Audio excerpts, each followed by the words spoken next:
Hello Yannick. Hello Elsa. Comment ça va? Bien. Bien. Aujourd'hui le sujet, l'externalisation.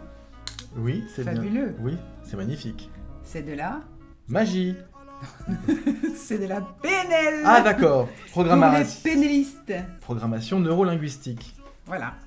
Donc, moi j'ai été introduite à l'externalisation par Yannick, qui lui a été formé à l'Institut IFPNL de Paris. Oui. Et qui va donc nous expliquer ce qu'il en Les est principes. les principes de l'externalisation, ce que ça apporte. Et puis, Ok, c'est parti. c'est parti. Bon, alors avec l'externalisation, en fait, on peut utiliser beaucoup de problématiques en coaching.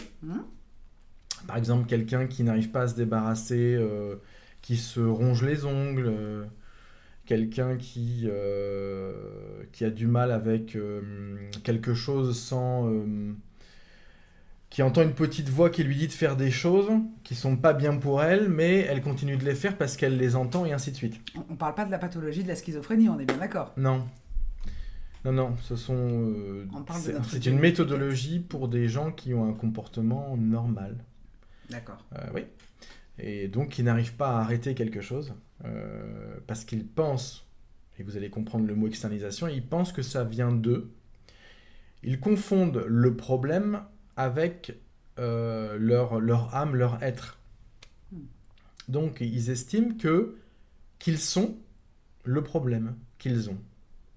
Donc l'externalisation permet déjà de mettre un mot sur quelque chose. Et quand on met un mot sur quelque chose, on l'externalise de soi. On l'identifie. On l'identifie. Ouais, Donc, du coup, si on l'identifie, on peut l'externaliser. Si on ne l'identifie pas, on pense que c'est soi. Donc l'étape numéro 1 qui est super importante, c'est de questionner la personne pour savoir ce qui la gêne, quel mot, quel nom, quel objet, quel personnage elle pourrait en fait identifier à son problème. Donc du coup, on n'a pas le problème est la personne, on a bien la personne et son problème. Donc ça, c'est l'étape numéro 1. Mais il y a encore la fusion entre l'identité du problème et la personne. Donc l'externalisation, c'est une série de questions avec plusieurs étapes qui permet en fait d'éloigner visuellement la source du problème, d'accord ? Et en fait, plus on va en parler, plus on va traiter de ce sujet, plus l'identification sera forte, plus ça va exister en dehors de la personne, et plus on va l'éloigner et le rendre petit. Ouais. Et en fait, la base du coaching, c'est la fixette, c'est parce qu'on pense trop à quelque chose, donc ça prend de la place en nous, et on imagine que nous sommes le problème. Et là, on identifie, on sort le problème de la personne, puisqu'on l'a identifié, même si c'est virtuel et si c'est abstrait. Et en fait, il est toujours important, et il va devenir de moins en moins important, et de plus en plus loin, et jusqu'à ce que la personne n'y pense plus. Très bien. C'est le principe. C'est super intéressant, super vivant, super enrichissant, et puis j'adore quand les gens trouvent en fait l'identification, le mot qui rassemble tout le problème. Ça peut être une phrase, un mot. Et ça peut être un insecte, ça peut être plein de choses. Ouais, c'est fabuleux parce que je leur demande après, pour bien l'identifier, quelle forme ça a, si c'était de cet ordre-là, quelle couleur ça a, et ainsi de suite. C'est excellent.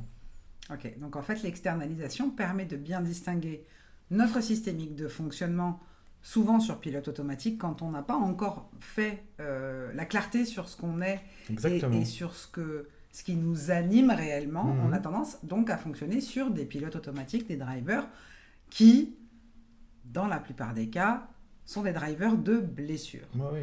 Donc, pour ne parler que de la blessure qui m'a concerné le plus, parce que c'est comme ça qu'on traverse le mieux les choses et qu'on les intègre le mieux, c'est en les traversant. Quand Yannick m'a enseigné le processus d'externalisation, il m'a dit c'est pas compliqué, il y a des petits restes de rejet chez toi, on va travailler sur le rejet. Comment ? D'accord. Et donc effectivement, que ce soit de la part de mon vocabulaire, que ce soit de mon attitude, que ce soit dans mes prises de décision, je me retranchais systématiquement pour ne pas déranger, je ne demandais pas pour pas déranger non plus, j'en demandais pas trop, je me faisais pas trop voir, etc., etc. Et en fait, je me retranchais systématiquement. Retrancher, c'est déjà un mot qui fait partie de la blessure du rejet. Et donc, ce qui se passait, c'est que j'étais encore identifiée à mon rejet. J'étais petite. Il fallait pas qu'on me voie, fallait pas, voilà. J'étais dans le retranchement, dans le rejet. Et donc, quand il m'a dit, il va falloir que tu identifies cette chose parce que ce n'est pas toi. Cette série de comportements répétitifs et de schémas répétitifs que tu enclenches, ça n'est pas toi, c'est une systémique de fonctionnement. Donc, le distinguer, c'est à quoi ça ressemble. Alors, sur le moment, pourtant, je me projette facilement. Je dis, je sais pas à quoi ça ressemble. Si, ferme les yeux, à quoi ça ressemble. Et là, j'ai vu une de mes plus grandes terreurs. Mon précieux, ça ressemblait à ça. Formidable. Donc petit, chétif, moche, effrayant, des dents abominables. Et effectivement, plus ça allait, plus je me disais, en fait, non, je suis pas ça, quoi. Je suis pas Gollum, c'est ça, hein, c'est ça, non, Gollum. Je suis pas Gollum, quand même. Et j'ai réussi à transcender le processus d'externalisation qu'après j'ai réeffectué pour moi et que j'ai transmis également en coaching parce que c'est quelque chose qui est super probant et qui permet de comprendre que nous ne sommes pas le problème, effectivement. Voilà. Le problème est le problème, la personne est la personne. Donc c'est un processus de programmation neurolinguistique qui est formidable. Donc vous, aujourd'hui, à quoi est-ce que vous vous identifiez ? Parce que la question, c'est comment pratiquer l'externalisation, comment se renseigner, comment s'informer. Il y a plein de bouquins sur la programmation neurolinguistique qui sont passionnants. Encore faut-il s'y intéresser un petit peu. Qu'est-ce que vous assimilez aujourd'hui à vous ? À quoi est-ce que vous vous identifiez ? Est-ce que vous vous identifiez à de l'abandon systématiquement ? Est-ce que vous vous identifiez à la personne la plus trahie du monde, etc. C'est quand on dit je suis comme ci ou je suis comme ça. C'est ça, c'est des affirmations, déjà quoi. Une base où on peut travailler. En fait, on s'identifie à quelque chose. Je suis comme ça, je suis comme ci. Et en fait, non. Et vous n'êtes pas comme ça. C'est que vous pensez être comme ça parce que vous pensez que c'est vous et en fait, c'est pas vous du tout. Non, vous avez juste adopté des comportements systémiques. Ouais. Simple. Ouais. Et comme c'est là depuis longtemps, souvent ça se crée à l'enfance. On adopte des croyances à notre propos parce qu'on entend des choses, etc. quand on est enfant. Et du coup, on absorbe tellement quand on est petit qu'on est comme des éponges. Et on prend ça pour argent comptant. Ah, toi t'es comme ta mère. Ah, t'es tout comme ton père. On l'adopte. Alors, ça peut être super, hein. Attention, les papas, les mamans. Ou ça peut ne pas être terrible du tout. Mais ça peut ne pas être terrible du tout, parce que, admettons que la personne qui dit ça a une très mauvaise opinion de la personne à qui elle vous identifie, ça vous marque à vie et ça peut être catastrophique. Et pour autant, c'était pas la vérité, ça n'était que sa projection. Donc, du coup, on commence dès tout petit à s'identifier à des choses qui ne sont pas notre être, notre personne. Voilà. Les remarques nous marquent. Ouais. Ouais. Et ce à quoi on fait face, s'efface. Et ce que l'on fuit, nous poursuit. Et ce que l'on réprime, s'imprime. Ah, c'est intéressant. Il y a plein de choses comme Vaste sujet. Vaste sujet. Voilà, donc voilà. hashtag externalisation ou hashtag je suis. Et vous nous expliquez qui vous pensez être ou ce que vous pensez être. Parce que du coup, c'est plus qui, c'est ce que.